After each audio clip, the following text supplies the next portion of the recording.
നമ്മള് ഇന്നലെ പറഞ്ഞ റിഡിലിന്റെ ഒരു കണ്ടിന്യൂഷൻ റിഡിലാണ് പറയാൻ പോകുന്നത്. ഇന്നലെ രണ്ട് ലേഡികൾ ന്യൂയോർക്കിൽ നിന്ന് ഇന്ത്യയിലേക്ക് യാത്ര ചെയ്ത കാര്യം പറഞ്ഞു. അവർ ഇന്ത്യയിലെത്തി. ഗോവയില് ഒരു വില്ല വാടകയ്ക്കെടുത്ത് അവരുടെ ഹോളിഡേ സ്പെൻഡ് ചെയ്യുകയാണ്. ആ വില്ലയിൽ താമസിക്കുന്ന സമയത്ത് ആ വില്ലയ്ക്കകത്തുള്ള ഒരു റൂമിൽ ഒരു ലോക്കറിനകത്ത് അവരുടെ പാസ്പോർട്ടും ഡോക്യുമെന്റൊക്കെ വെച്ച് പൂട്ടിയിട്ട് ഇവർ പുറത്തു പോയി അവര് കടലിലൊക്കെ പോയി ആസ്വദിക്കുകയൊക്കെ ചെയ്തിട്ട് ഇവർ ഇവരുടെ വില്ലയിലേക്ക് തിരികെ വന്ന് നോക്കുമ്പോൾ ഇവരുടെ ലോക്കർ തുറന്നു കിടപ്പുണ്ട്. ഇവരുടെ പാസ്പോർട്ടും ചില ഡോക്യുമെന്റ്സും പൈസയൊന്നും കാണുന്നില്ല. അവിടെ 3 ആൾക്കാർ മാത്രമേ ഉള്ളൂ. ഒരു കുക്കും, പിന്നെ ഒരു സ്വിമ്മിംഗ് പൂൾ വൃത്തിയാക്കുന്ന ആള്, ഒരു ഗാർഡനിൽ ജോലി ചെയ്യുന്ന ഒരാളും.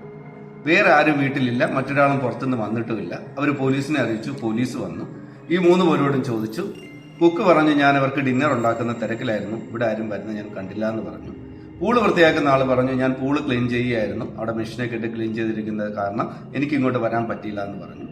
ഗാർഡൻ വൃത്തിയാക്കുന്ന ആളിനെ ഗാർഡനറെ വിളിച്ച് ചോദിച്ചപ്പോൾ അയാൾ പറഞ്ഞു, ഞാൻ പുതിയ കുറെ ചെടികൾ വാങ്ങിക്കൊണ്ടുവന്ന് നട്ടുകൊണ്ടിരിക്കുകയായിരുന്നു, അതുകൊണ്ട് ഇവിടെ ആരെങ്കിലും വന്നുവെന്ന് ഞാൻ കണ്ടില്ല എന്ന് അയാളും പറഞ്ഞു. അപ്പോൾ തന്നെ പോലീസുകാർ ആദ്യം കിച്ചണിലേക്ക് പോയി. കിച്ചണെല്ലാം പരിശോധിച്ചു. നേരെ പൂളിന്റെ സമീപത്ത് പോയി പൂളെല്ലാം പരിശോധിച്ചു. അത് കഴിഞ്ഞ് നേരെ ഗാർഡനിലേക്ക് പോയി ഗാർഡനെല്ലാം പരിശോധിച്ചിട്ട് തിരിച്ചു വന്ന് ഗാർഡനറെ അറസ്റ്റ് ചെയ്തു. എങ്ങനെയാണ് ഇവരെ ഗാർഡനറാണ് ഈ കുറ്റം ചെയ്തതെന്ന് ഫൈൻഡ് ചെയ്തത് എന്നാണ് ചോദ്യം. വളരെ സിമ്പിൾ ലോജിക്കാണ്. മനസ്സിലായിട്ടുള്ളവര് ഉത്തരം എഴുതിയിടുക, മനസ്സിലാകാത്തവർക്ക് വേണ്ടി ഉത്തരം എഴുതി കഴിഞ്ഞവർക്ക് വേണ്ടി ഉത്തരം പറയുകയാണ്. ഇവര് കിച്ചണിൽ പോയി നോക്കുമ്പോൾ ആ കുക്ക് അവിടെ പണികൾ ചെയ്തുകൊണ്ടിരിക്കുന്നത് കാണാൻ പറ്റി. അവിടെ ഒരുപാട് ഭക്ഷണങ്ങൾ ഉണ്ടായിക്കൊണ്ടിരിക്കുന്നുണ്ട്, പാചകം നടക്കുകയാണ്. ഇതെല്ലാം മനസ്സിലാക്കിയപ്പോൾ ഈ കുക്ക് ഇവിടെ പോയിട്ടില്ല എന്ന് പോലീസുകാർ മനസ്സിലാക്കി.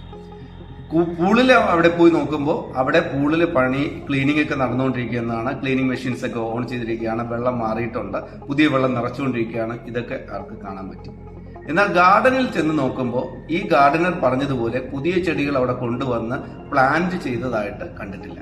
ചെറിയ കുറെ ചെടികളുടെ ഇലകളൊക്കെ വെട്ടിയിട്ടേക്കുന്നല്ലാതെ വേറെ ഒരു പണിയും അവിടെ നടന്നിട്ടില്ല. അങ്ങനെയാണ് പോലീസുകാര് ഗാർഡനറാണ് കുറ്റക്കാരനെന്ന് ഫൈൻഡ് ചെയ്തത്.